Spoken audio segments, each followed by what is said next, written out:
Hello दोस्तों, मैं आपका स्वागत करता हूँ सीटेट के इस अपकमिंग एपिसोड में, जिसमें आप देखेंगे कि ये प्रश्न बहुत ही इम्पोर्टेंट होंगे आपके परीक्षा की दृष्टि से। तो दोस्तों आ जाइए और करते हैं नए नए प्रश्नों को अच्छे तरीके से। तो शुरू करते हैं। पहला क्वेश्चन है,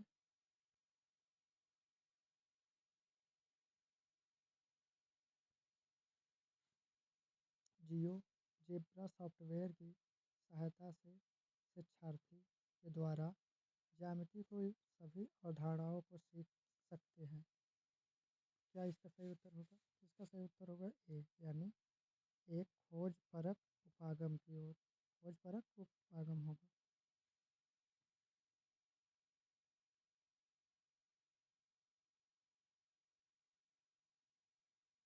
कक्षा 6 की पाठ्य पुस्तक से निम्नलिखित प्रश्नों को पढ़िए। पूर्णांकों का ऐसा योग में लिखिए जिसका योगफल एक ऋणात्मक पूर्णांक है। उपरोक्त प्रश्न उल्लेख करता है किसका? पहला, चिंतन पूर्ण का प्रश्न का, बंद अंत वाला प्रश्न, बहुविषयी प्रश्न या खुले अंत वाला प्रश्न। ऐसा कौन सा होगा? क्वेश्चन का आंसर बताइए दोस्तों। इसका आंसर क्या होगा? इसका आंसर होगा यानी खुले अंत वाला प्रश्न। क्या होगा? खुले अंत वाला प्रश्न। खुले अंत वाला प्रश्न यानी चौथा नंबर।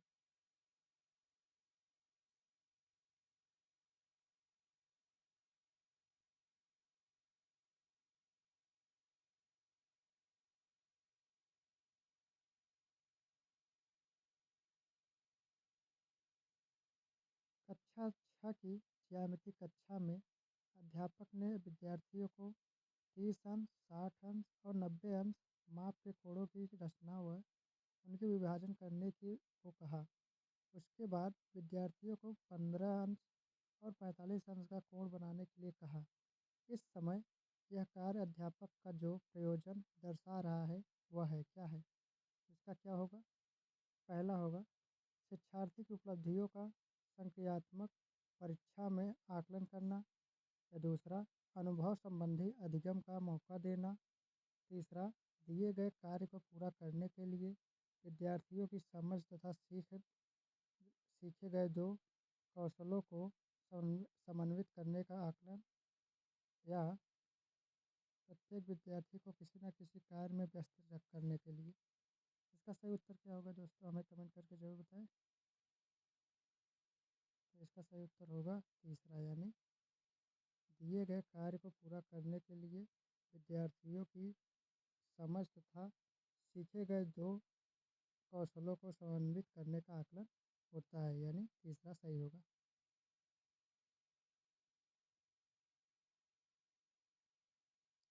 छाया ने दी गई परिमेय संख्या को इस प्रकार हल किया कि -25 -30 बराबर -5/6। इस प्रकार की त्रुटि को माना जा सकता है। क्या हो सकता है?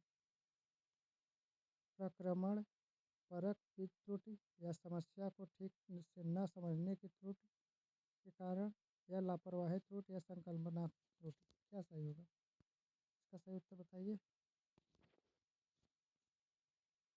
इसका सही उत्तर होगा 4, यानी संकल्पनात्मक त्रुटि होगी। क्या होगा? संकल्पनात्मक त्रुटि।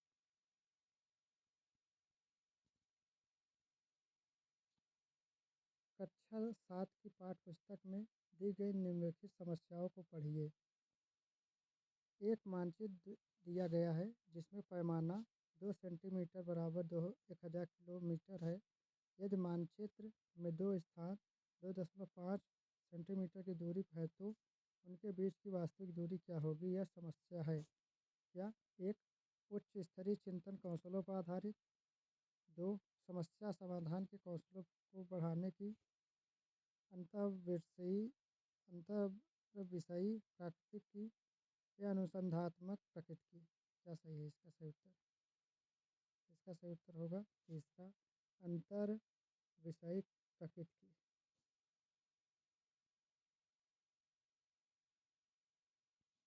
गणित में समस्या के समाधान का निम्नलिखित में से कौन सा तरीका नहीं है? यानी गणित में समस्या के समाधान का निम्नलिखित में से कौन सा तरीका नहीं है? अंत से प्रारंभ की ओर हल करना, रट लेना, परीक्षण और त्रुटि विधि या चित्रांकन। इसका सही उत्तर होगा 2, रट लेना।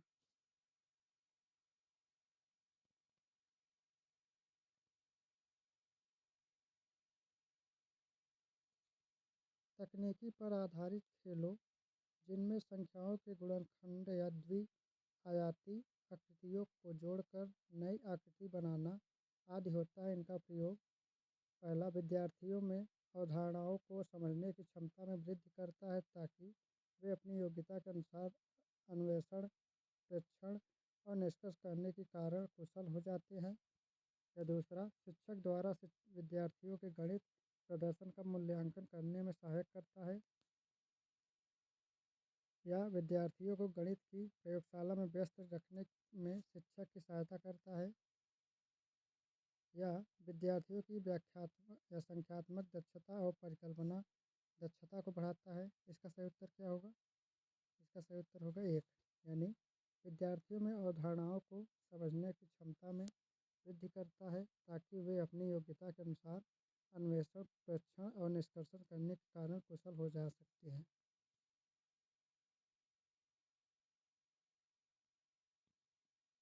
दो पूरक कोण 2:3 के अनुपात में हैं, उनको ज्ञात कीजिए।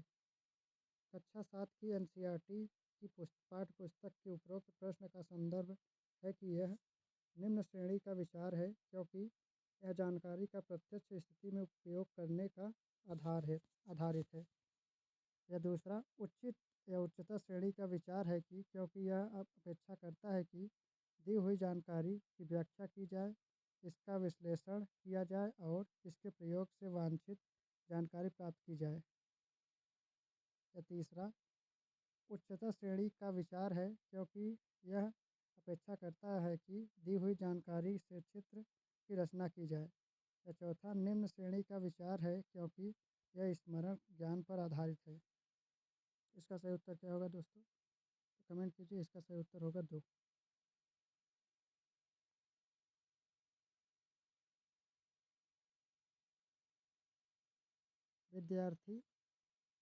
विद्यार्थी गणितीय समस्याओं को हल करते समय गलतियाँ करते हैं क्योंकि वे एक से अधिक पाठ्यपुस्तकें नहीं पढ़ते या उनका सामाजिक आर्थिक स्तर उनके निष्पादन को प्रभावित करता है। या तीसरा, वे अर्थ निर्माण के अपने समस्या प्रयासों में संकल्पनाओं का वैकल्पिक निर्वाचन करते हैं। या चौथा, वे पर्याप्त अभ्यास नहीं करते। इसका सही उत्तर क्या होगा? इसका सही उत्तर होगा तीसरा, यानी वे अर्थ निर्माण के अपने प्रयासों में संकल्पनाओं का वैकल्पिक निर्वचन नहीं करते।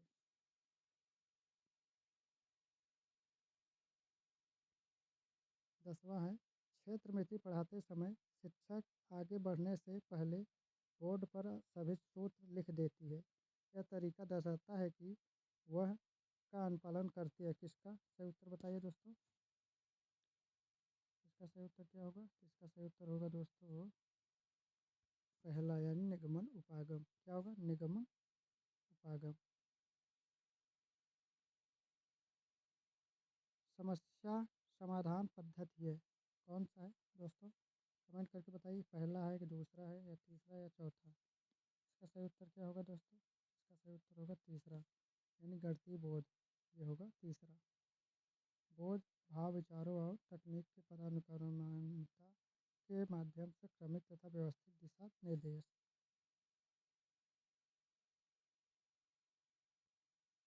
श्री मनीष सममित की संकल्पना को स्पष्ट करने के लिए बहुत सारे हस्तचलनों यानी मैन पुरुषों की गणितीय प्रयोगशाला गतिविधियों तथा आईसीटी गतिविधियों का प्रयोग करते हैं। श्री मनीष हैं कौन सा? इसमें पहला होगा, तो इसका सही उत्तर होगा तीसरा, यानी सभी अधिगम शैलियों वाले विद्यार्थियों को संतुष्ट करना चाहते हैं।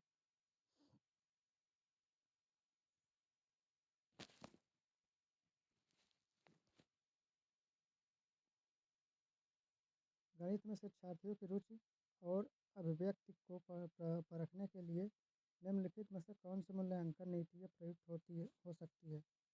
इसका सही उत्तर बताइए। तो इसका सही उत्तर क्या होगा? तो ये दूसरा होगा, मौखिक परीक्षा, कागज पेंसिल परीक्षा, कक्षा की सहभागिता होगा।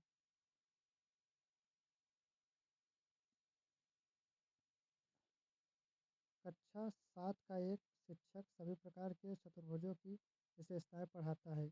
इस इकाई के बाद कक्षा परीक्षा के शिक्षक चतुर्भुज का निर्माण करने में संबंधित समस्याएं पूछते हैं। कक्षा में से कोई भी परीक्षा निष्पादन नहीं कर पाता। इसका संभावित कारण हो सकता है, क्या होगा? पहला होगा, दूसरा होगा, या तीसरा होगा, या चौथा? इसका सही उत्तर बताइए दोस्तों। इसका सही उत्तर होगा चौथा, यानी कक्षा में दिए गए अनुदेशों और किए गए आकलनों में अंतर होता है।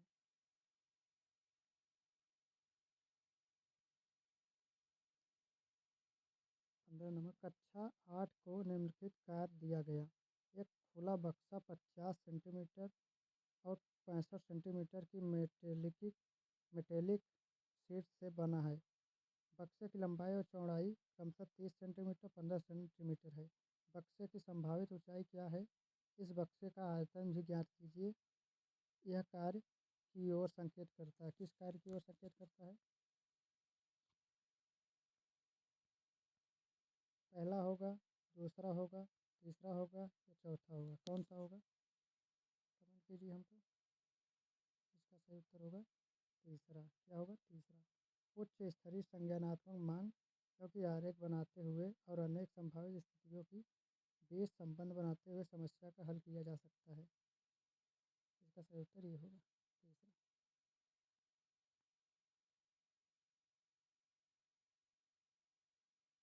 माध्यमिक माध्यमिक कक्षाओं में बीजगणित शुरू किया जाता है। पियाजे के संज्ञानात्मक विकास के सिद्धांत के अनुसार इस स्तर पर गणित का परिचय उचित है, क्योंकि इसका सही उत्तर बताइए। पहला होगा, दूसरा होगा, तीसरा होगा, या चौथा होगा? इसका सही उत्तर होगा चौथा। बच्चा औपचारिक संक्रियात्मक चरण पर है और अमूर्त संकल्पनाओं को ग्रहण करने के लिए पूर्ण रूप से परिपक्व है। इसका सही उत्तर चौथा होगा, 4 नंबर। निम्नलिखित एक समस्या है जो कक्षा 6 में ली गई है। रेखीय व्यंजक के माध्यम से निम्नलिखित कथन को अभिव्यक्त कीजिए। नेहा के पास मेघा की तुलना में 7 ज़्यादा हैं टाफियाँ हैं। यदि मेघा के पास x टाफियाँ हैं तो नेहा के पास कितनी टाफियाँ होंगी? इस सवाल में ब्लूम के संज्ञानात्मक क्षेत्र की किस क्षमता की ओर आकर्षित किया गया है, संकेत किया गया है? इसका सही उत्तर क्या होगा? संश्लेषण विधि के द्वारा, यानी चौथा नंबर होगा। कक्षा 7 की पाठ्यपुस्तक से निम्नलिखित अनुच्छेद पढ़िए। प्रबल ने 5% प्रतिवर्ष की दर से ब्याज पर बैंक से में 5,000 रुपये जमा कर दिए। 2 वर्ष बाद उन्होंने 3500 पढ़ने वाली मेज खरीदने के लिए निकाले। उसने अपने पास बची राशि को अन्य 2 वर्ष के लिए 5% वार्षिक ब्याज दर पर जमा कर दिए। तो 2 वर्ष बाद वह कितनी राशि प्राप्त करेगा? इस प्रश्न के माध्यम से छात्रों में कौन सा मूल विकसित किया जाएगा? इसका सही उत्तर होगा ईमानदारी का। क्या होगा? ईमानदारी का।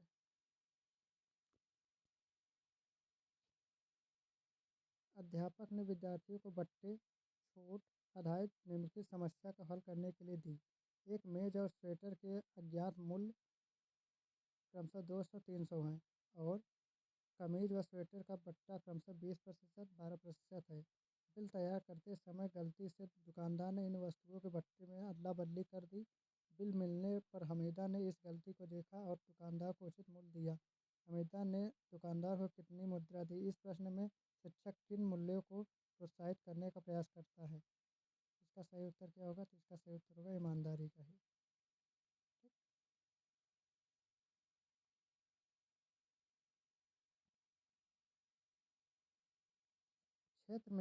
क्षेत्रमिति इकाई का योगात्मक आकलन के द्वारा किया जा सकता है। इसका सही उत्तर क्या होगा? पेपर पेंसिल परीक्षा, आईसीटी गतिविधि, परियोजना कार्य, गणितीय प्रयोगशाला विधि। क्या होगा?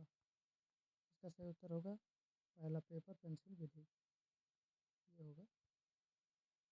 तो दोस्तों सब्सक्राइब करना ना भूलें और लाइक करना भी ना भूलें। मिलते हैं नए वीडियो में, तब तक के लिए जय हिंद।